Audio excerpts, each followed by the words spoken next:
अस्सलामुअलैकुम व्यूवर्स, मैं हूं आपका होस्ट तौकीर आफ्ताब और आप देख रहे हैं मेरा YouTube channel conceptual maths with Tauqeer Aftab.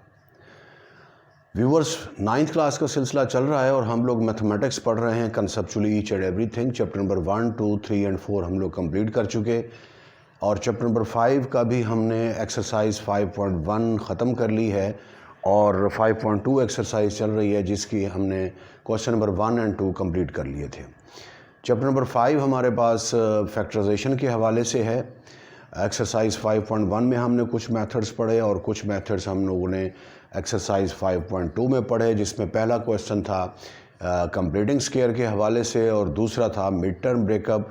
अब हमने आज थर्ड क्वेश्चन इसका करना है। ये भी मिड टर्म ब्रेकअप ही है लेकिन थोड़ी सी डिफरेंट है, जो हमने क्वेश्चन नंबर 2 में किया था उससे मिलती जुलती है। प्रोसेस वही है, बस स्टार्ट में थोड़ा सा आपको कुछ और प्रोसेस जो है वो भी करना पड़ता है।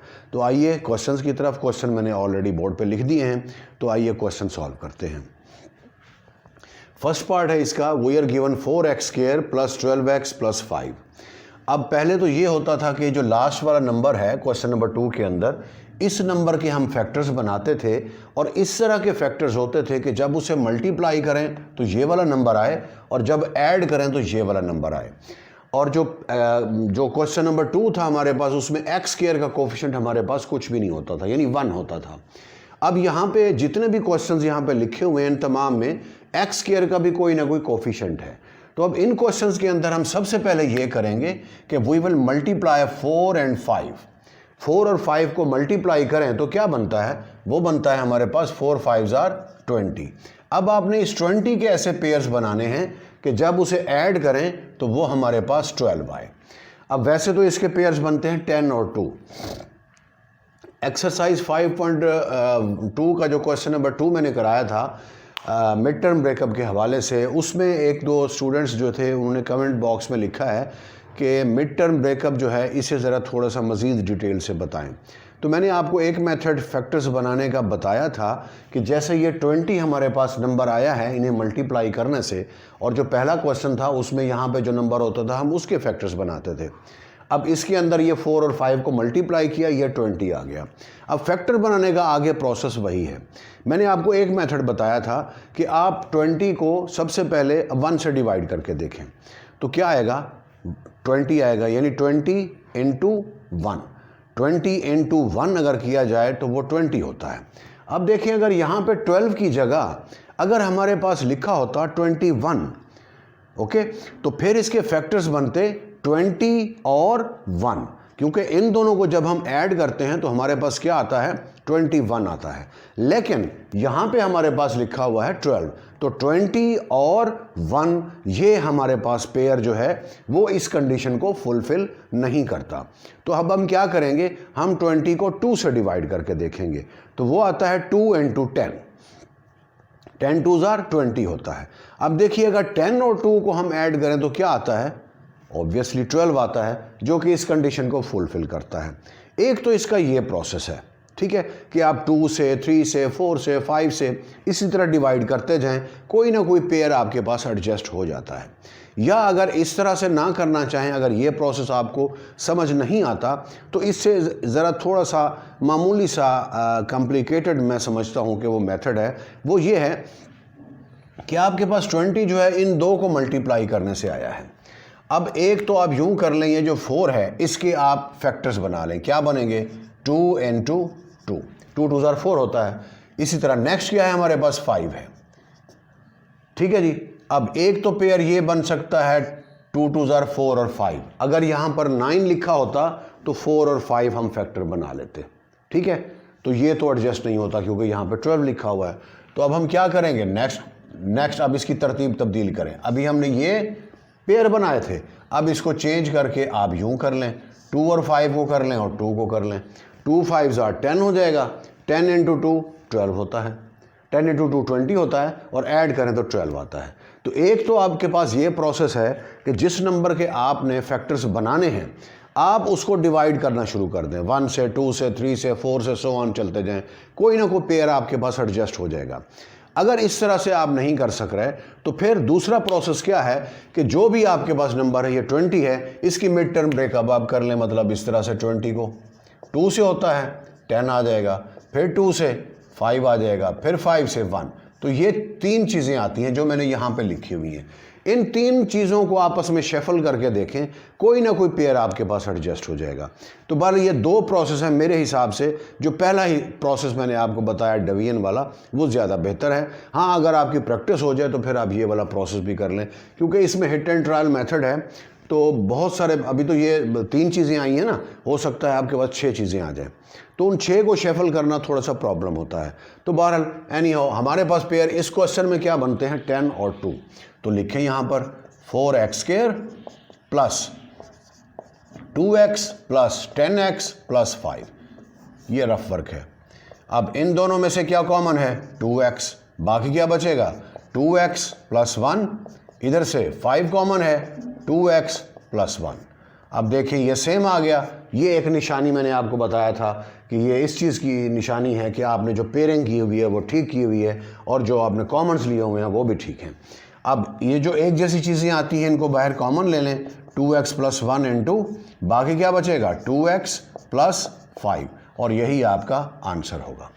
नेक्स्ट देखिए 21 और 24, 21 और 24 इन्हें मल्टीप्लाई करें, जो भी नंबर आए उसे डिवाइड करना शुरू कर दें। तो इसकी जो पेयरिंग बनती है वो आई थिंक बनती है 56 और 9, -56 और -9। इन्हें मल्टीप्लाई करने से वही नंबर आएगा जो इन दोनों को मल्टीप्लाई करने से आता है, ठीक है।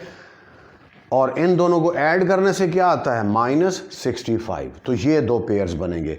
मेथड मैंने आपको बता दिया, डिवीजन वाला मेथड ज़्यादा सूटेबल है, क्योंकि इस मेथड से जो है काफ़ी लंबी चौड़ी चीज़ आ जाती है और आपको शफलिंग करने में काफ़ी प्रॉब्लम होगी। एटलीस्ट 9th लेवल के स्टूडेंट्स को काफ़ी प्रॉब्लम होती है। हाँ, जो बड़ी क्लास के स्टूडेंट्स हैं उन्हें शफल करना अच्छी तरह से आता है, वो कर सकते हैं इसको शफल। एनी हाउ, तो अभी हमारे पास क्या पेयर्स बनेंगे, ये 2 बनेंगे, -56 और -9।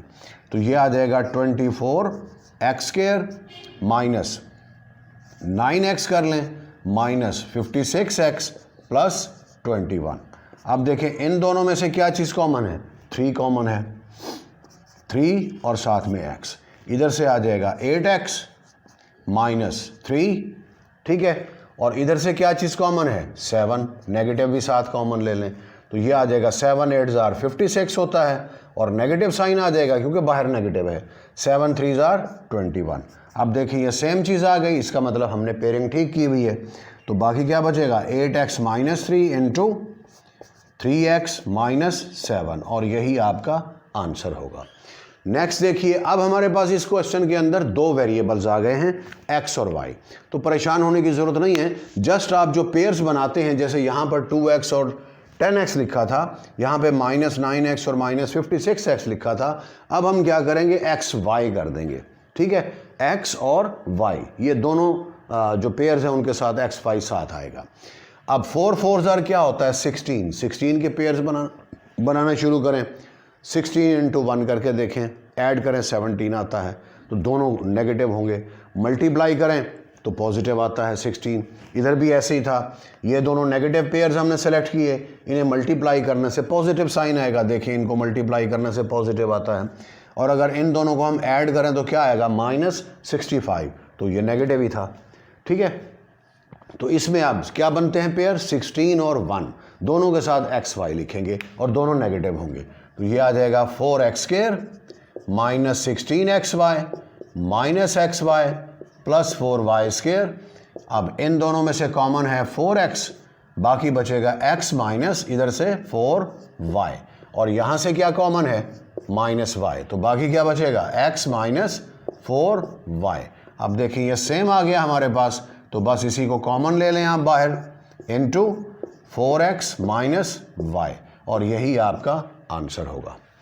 नेक्स्ट देखिए 3 और 39, इनको मल्टीप्लाई करें, 13 3 जार 39 होता है, ठीक है। 3 और 13 मल्टीप्लाई करें तो क्या आता है, 39, और क्या आएगा, नेगेटिव और पॉजिटिव -39 आएगा। अब इधर क्या लिखा है, -38, तो -39 और +1 ये आपकी पेयरिंग होगी, ठीक है। -39 और 1 ये पेयरिंग होगी। देखिए मल्टीप्लाई करें तो -39 आता है, और अगर ऐड करें तो -38 आता है। तो ये बन जाएगा हमारे पास 3x² -39, साथ में xy लिखेंगे क्योंकि दो वेरिएबल्स यूज़ हो रहे हैं, और फिर प्लस xy -13y²। अब इन दोनों में से क्या चीज़ कॉमन है? 3 और x, तो बाकी क्या बचेगा? x माइनस इधर से 13 3 ज़ार होता है तो 13y आ जाएगा। इधर से क्या चीज़ कॉमन है? प्लस y, बाकी क्या बचेगा? x, और इधर से -13y। अब ये हमारे पास सेम आ गया तो कॉमन ले लेंगे, x -13y into 3x plus y, और यही आपका आंसर होगा। ओके, कॉमन लेने का प्रोसेस आप लोग 5.1 एक्सरसाइज में कर चुके हैं कि हम कॉमन कैसे लेते हैं, तो इसको ज़्यादा डिटेल बताने की ज़रूरत नहीं है। तो नेक्स्ट देखिए इसका 7th पार्ट। अब इसमें पेयर हमारे पास हैं 5 और 14। 5 और 14 को आपस में मल्टीप्लाई करें, जो भी नंबर आता है हमने उसकी पेयरिंग करनी है। तो अब इसमें बनते हैं हमारे पास, अब देखें इस क्वेश्चन को अगर मैं इस मेथड से करना चाहूँ, ठीक है, देखें 14 है और 5 है। 14 के पेयर बनते हैं 2 × 7, और क्या है? 5 है, ठीक है, ये वाला 5, ये 14 2 × 7 कर लिया, और ये हमारे पास 5 है। तो अब इसके अगर पेयर बनाएं, देखिए हमें चाहिए 33, शफल करें, एक तो हमारे पास यही है, ठीक है, 14 और 5, 14 और 5 को ऐड या सब्ट्रैक्ट करें तो 33 नहीं आता, तो ये पेयर एडजस्ट नहीं हो रहा है। और चेक करें, देखें 10 और 7, 5 2 10 कर लें और 7 कर लें। अगर यहाँ पर 17 होता, ठीक है, तब हम ये पेयर कर सकते थे, लेकिन ऐसा एडजस्ट नहीं हो रहा क्योंकि 17 नहीं है, 33 है, और दूसरा ये है भी नेगेटिव, तो इसका मतलब ये नेगेटिव है, तो आंसर इसको जब इससे मल्टीप्लाई करेंगे तो आंसर नेगेटिव आएगा। ऐड करने से पॉजिटिव आ रहा है, तो इसका मतलब दो चीज़ें जो पेयर्स बनेगी हमारे पास, उनमें से एक बड़ी होगी, एक छोटी होगी। जो बड़ी होगी उसके साथ पॉजिटिव साइन होगा, जो छोटी होगी उसके साथ नेगेटिव साइन होगा। क्यों? क्योंकि जब उन्हें ऐड कर रहे हैं तो +33 आ रहा है, ठीक है। तो अब ये पेयर भी एडजस्ट नहीं हो रहा, 10 और 7, तो नेक्स्ट चेंज करें। अब मैं इसका कर रहा हूँ 7 5 are 35 और 2, +35 और -2, देखें +35 और -2 ऐड करें तो +33 आता है, ठीक है। मल्टीप्लाई करने से वही आएगा जो 14 × 5 आएगा, क्योंकि हमने उसी के पेयर्स बनाए हुए हैं। तो बस ये 35 और 2 हमारे पास पेयर्स बनेंगे, 5x² + 35xy -2xy -14y²। इन दोनों में से 5x कॉमन है, बाकी बचेगा x + 7y, और इनमें से क्या चीज़ कॉमन है? इनमें से है -2y, बाकी क्या बचेगा? x प्लस हो जाएगा ये साइन क्योंकि बाहर नेगेटिव है, और 7y। तो अब ये x + 7y सेम आ गया, तो बस ये x + 7y into 5x - 2y, यही आपका आंसर होगा। नेक्स्ट देखिए इस क्वेश्चन में, आप देखिए ये दो मेथड से हो सकता है, तो क्योंकि हम मिड टर्म ब्रेकअप कर रहे हैं तो मैं उसी प्रोसेस से ही आपको ये क्वेश्चन कराऊंगा। आप देखिए ये सेम चीज़ है, सिर्फ यहाँ पे स्केयर है, यहाँ पे स्केयर नहीं है, तो इसको आप y के इक्वल पुट कर लें। पुटिंग 5x - 1/x = y, इसको कर लें नंबर 1, तो ये क्या हो जाएगा? ये बनेगा y² + 4y + 4, ठीक है। वैसे ये कंप्लीट स्केयर है हमारे पास, y + 2 होल का स्केयर है, लेकिन हम क्योंकि मिड टर्म ब्रेकअप को कर रहे हैं तो इसलिए मैं वैसे ही करा रहा हूँ। मतलब अगर पेपर में ये क्वेश्चन आ जाए तो आप जस्ट इसको y + 2 होल का स्केयर लिख सकते हैं, ठीक है। लेकिन क्योंकि इस एक्सरसाइज की जिसमें मौजूद है ये क्वेश्चन, वो मिड टर्म ब्रेकअप के क्वेश्चन चल रहे हैं सारे, तो इसलिए मैं इसको वैसे करा रहा हूँ। तो बहरहाल इसके पेयर बनेंगे 4 के बनाएं, 2 और 2 बनेंगे, 2 2 are 4, दोनों को ऐड करें तो 4 आता है, मल्टीप्लाई करें तो भी 4 आता है। तो ये बन जाएगा हमारे पास y² + 2y + 2y + 4। इन दोनों में से y कॉमन है तो y + 2, फिर इधर से 2 कॉमन है, y + 2। अब ये सेम आ गया तो हम लिखेंगे y + 2 इंटू y + 2। अब y की वैल्यू क्या थी? 5x - 1/x, तो लिख लीजिए 5x - 1/x की जगह 5x - 1/x + 2 इनटू यहाँ पे भी लिखें 5x माइनस 1/x और +2। ये आपका आंसर आ जाएगा। होल स्क्वायर भी लिख सकते हैं, लेकिन क्योंकि फैक्टर्स की फॉर्म में लिखना है तो स्क्वायर का मतलब क्या होता है, उसी चीज़ को हम 2 दफ़ा लिख देते हैं। यानी अगर x स्क्वायर लिखा हुआ है तो हम लिखेंगे x इंटू x। अब ये क्या था, y + 2 होल स्क्वायर था, तो y + 2 इंटू y + 2 कर दिया। तो व्यूवर्स, अगर आपने इसे नोट करना है तो वीडियो पॉज करके नोट कर लीजिए, मैं स्क्रीन से हट रहा हूँ।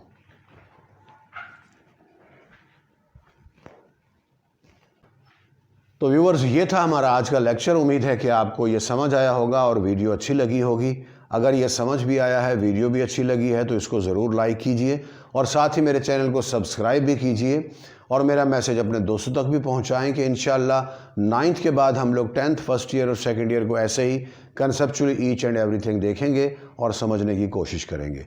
आपका बहुत बहुत शुक्रिया। अपना बहुत ज़्यादा ख्याल रखिएगा। अस्सलामु अलैकुम।